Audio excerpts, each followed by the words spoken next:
Welcome, Aquaba, to You Ain't Imagining This. I'm Mama Robin, and today we're in the George Washington Carver Community Garden here in YAIT Town.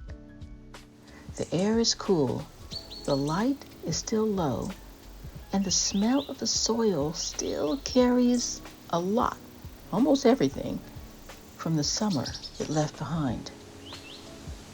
November is the harvest season. It's the time when the earth slows down, when hands brush soil from palms, when we look at what has grown and what hasn't, and we decide what to keep. Yes, it is time for the harvest. But harvest doesn't mean food that we eat, not just that. It means gathering lessons, remembering work that was done, releasing what's finished, and giving thanks for all of it. If you can, take one deep breath with me. Let your shoulders drop. So it's in through the nose and out through the mouth. Let's do one more deep collective breath. The garden will wait for us. In through the nose and out through the mouth.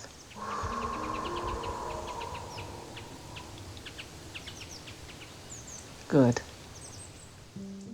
If you enjoy this podcast show, please tap the heart, leave a comment, or share it with a friend who might need a quiet moment today or tomorrow or anytime. It means so much to me, and it truly helps this show grow. The garden is slower now, but it's still alive in its own way. Collards stand tall and steady, their leaves dark and thick from the cool nights. Kale curls close to the soil, catching bits of dew like little tiny mirrors. Carrots hide beneath the earth, sweetening with the cold ground. And the last cabbages, there they are.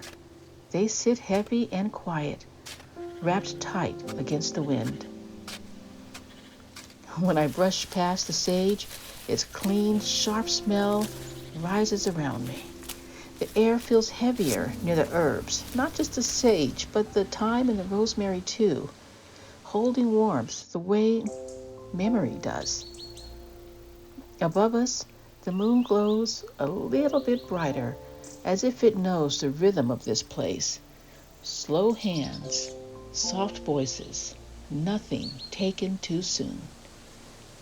A few leaves drift down from the maples at the edge of the garden, their color deepening to copper and the wine red before they touch the soil.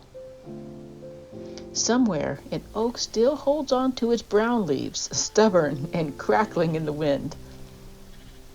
Above them, the moon does linger pale in the early night sky, round and faint, but present, watching the morning to come.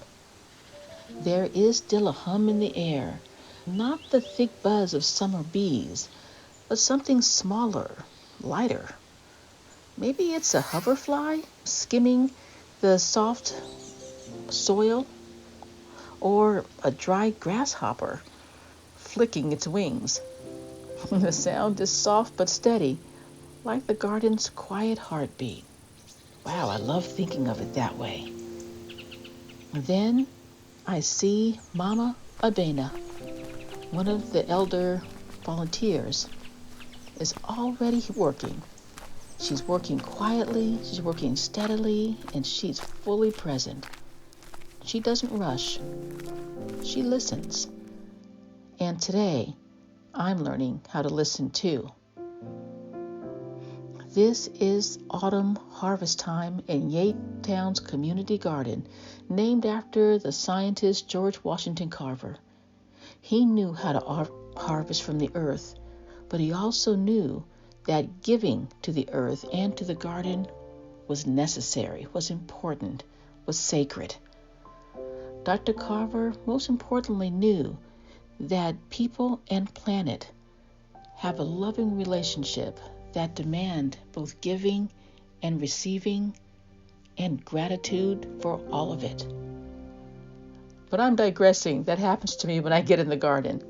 Let's start the story. The Gathering. Autumn is my favorite time of the year. The colors, the crispness, and yes, even the darkness. So I approach the garden with anticipation of what's ready to remove and what needs a bit longer. And nobody knows this better than the elder that I see already working here, Mama Abena, as I said before. She's bent over one row, her hands deep in the soil. She works without hurry, humming something that might be a song, or just maybe the hum of peace. Or it might be the rhythm of the garden itself. I've heard that. My friend Elena and I join her. We start to pick okra, peppers, a few herbs. The basket between us fills slowly, the wicker creaking in time with our breathing. After a while, I reach for another row that isn't quite ready, but I thought, well, I'm here, it's here, let's do this. Then Mama Abena looks up, and that single look says everything. Pause. So I paused. And in that quiet, I remember one of her old lessons, a story that always comes to me at harvest time. The Woman and the Sky. It's a story about a woman who couldn't stop collecting. Every season, she gathered everything she could touch, fruit still green, herbs that needed one more day, even stones that she thought might be useful one day. She said that she was just preparing, but really, I think she was afraid. The fields began to thin out. Plants grew small and tired. Even the wind seemed to weaken. One day she looked around and saw her baskets full, but her house was empty. Everything she'd stored had spoiled while she was busy reaching and scrambling and collecting more. So she walked back to her field and sat down. No baskets, no tools, just her hands. Then she noticed it. There was one seed left near her knee. This time, she didn't rush to grab it to take it away. This time, she pressed it into the dirt, covered it, and then she walked away. Days later, rain came. She thought of the seed, and she wanted to run out to take it, but she didn't. More rain came. She returned to the garden. Something green was growing through the soil. That's when she finally understood. You can't carry everything. You can't carry some things, but you also have to let the rest of it alone. Standing there in the garden, that story felt less like memory and more like a lesson to me, a reminder written in the soil. When the story ended, the garden was still. Even the few remaining bumblebees had quieted down, as if they paused to listen too. The only sound left was the slow drag of wind through the rows and the soft click of the basket handle against my wrist. I stayed there for a minute, just being still. The air began to feel thicker now, the kind that carries the smell of green things breaking down into next season's soil. It felt like a transition to me. My hands were dirty, but the soil felt good, warm, familiar, alive. I looked at the rows we'd finished. They weren't perfect, but they were honest. Enough picked, enough left behind. That was the balance. And I thought to myself, George Washington Carver would be proud. I looked at Mama Abena. She didn't say anything. She didn't have to. I brushed the soil from my palms and felt that small release, that sound of enough. It's quiet, but it's real. It's the sound that says, you can stop now. We carried the basket towards the edge of the grove where the trees start to fold the light. That's an amazing thing to see, and it's only for the autumn. Behind us, the garden relaxed. Ahead, the path curved home. We had done enough today. Walking home, I thought about how easy it is to forget that gathering has weight. Not just the weight in our hands, but the weight in our hearts, the weight of everything we try to manage or we try to prove. Harvest isn't only about the reward, it's also a boundary, our way of saying, this is enough for me. So I'm keeping what's alive. I'm keeping what's nourishing and what still has energy, the joy, the hope, and the light, even in this time of year. And I'm letting go of what's finished, the worry, the overreaching, the need to carry more than I can bless. Maybe that's what this season is asking of all of us, to take what we need and to let the rest return to the earth. I hope that you enjoyed the story of the woman and the sky. And I hope that you recognized yourself in it, as I definitely saw myself in that story. Let's take a minute, if you have the time, to go beyond the story. Because our community garden always leaves me thinking about how gathering really isn't only about food or work. Harvest isn't only about digging up the ground for food or working, but it's about what we choose to hold on to and what we finally set down. As the days shorten here, I feel that quiet shift inside myself too. The darker hours ask different questions. What am I still carrying that I don't need? That's a big question for me. What have I outgrown, even if I once loved it? Ooh, that cuts to the heart. And what deserves more space to breathe and to thrive? Always got to think of that.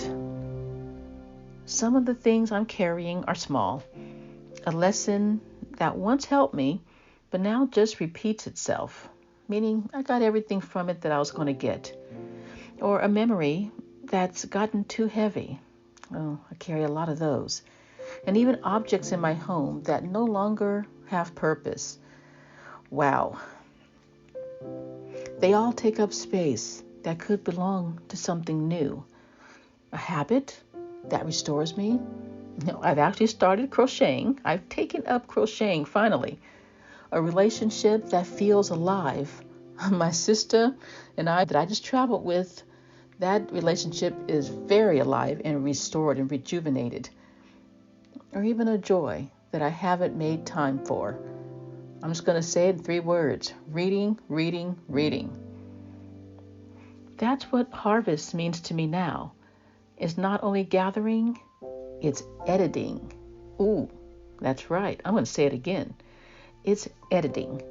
Because as a writer, editing is everything. It's the art of keeping what nourishes and letting go of what's finished. I'm going to keep repeating that because it's just so true. The leaves will keep falling for a little while longer. The soil will keep breaking things down, turning what's done into what's next. That's what this season is for, making room for what's ready to live. And as I think of, for myself, of this season of harvest, I've been doing my own gathering, quietly, intentionally, perhaps even brutally, but, I got to work on that. Asking myself what's feeding me and what I've outgrown. And because this is a safe space, I'm going to share with you a few things I've found. So 3 things I'm keeping. I'm keeping my dream of creating YAIT Town. This soul work keeps my spirit awake and reminds me that storytelling can be a form of freedom and joy and love. Number 2, my natural hairstyle, my locks. They remind me every day that beauty and strength can be rooted, unapologetic, and fully my own. And number 3, my acceptance of myself with ADHD. I'm learning that focus doesn't have to look like what the mainstream says it looks like. It can look like creativity, grace, and understanding. Those are the 3 things I'm keeping. And 3 things that I'm letting go of. That's part of the harvest too. The need to overwork to prove my worth. I've carried that for way too long. I guess I'm probably the only one. It's time to trust that rest is productive too. Rest is productive too. Number 2, self-criticism disguised as discipline. I grew up with that one, so that's been a hard one to let go of. But I know it's time, and I don't need that voice anymore. It doesn't teach. It just takes. Number 3, trying to manage every season alone. Wow, this is a big one for me. I'm learning to ask for help, to let go of doing everything myself, and to let others plant and gather right beside me. So I'm letting go of doing everything. Maybe you'll have your own harvest as you listen. What's feeding you and what it might be time to release. You don't have to force the answer. Just notice it. And sometimes I think just noticing is the harvest. Wow, that's something to think of. Just noticing is the harvest. And as you look up tonight, if you do that, maybe you'll see the same moon that I saw over the garden. I'm so affected by the moon.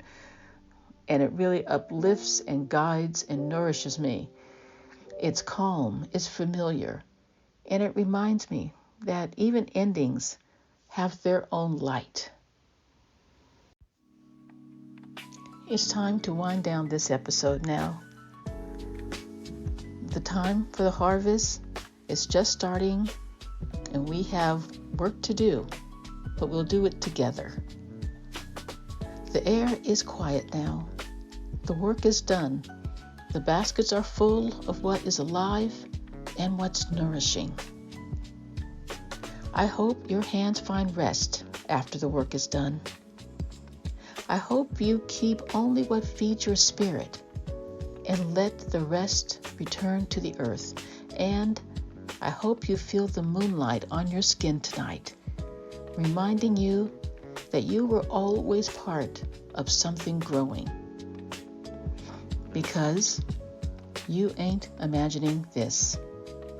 I'm Mama Robin. I can't wait to see you next time in YAIT Town.